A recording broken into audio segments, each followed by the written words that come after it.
You have a lot of ideas for your dream game, so prototyping your idea should be one of the most important steps to take to find out if the game look is good enough to make a complete game, but without any good visuals, it is hard to know if you are going in the right direction. So the best way to start is to use a fun and cost-effective way to animate your characters by using rotation, squash, and stretch. Let's take a look at this technique today to bring life to your games quickly and cheaply after the intro. Welcome back!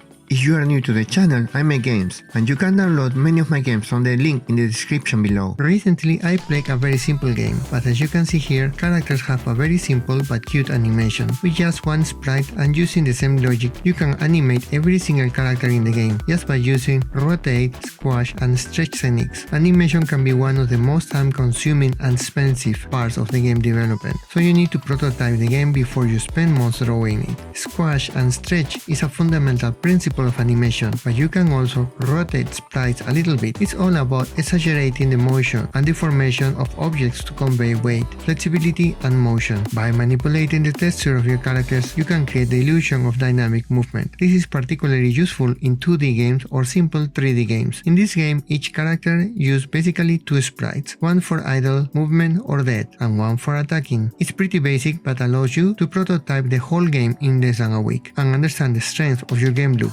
and expand the idea as much as possible without spending months of work. Pretty much every single game engine have a way to position, stretch, and rotate sprites. With those simple tools, you can bring to life pretty much any sprite. You can also add sprite animation with rotation, squash, and stretch on top to even give it more life to your characters. You can use this technique to add extra frames of animation without having those frames to create a memorable visual style and enhance gameplay feedback. There are some drawbacks since this technique is best suited for 2D games or simple 3D models. Overusing squash and stretch can make animation look unrealistic if not done carefully, making the game feel more cartoony. Skillful implementation is key to ensure your animations look polished and professional. In summary, rotation, squash, and stretch is cheap and effective way to bring your characters to life and prototype your ideas that can add a lot of character and dynamism to your game. And that's it for today. Let me know what you think in the comments below. If you want to support my work, please click like and subscribe and click on the notification bell so you do not miss my next update. Thank you so much for watching my journey. See you next week.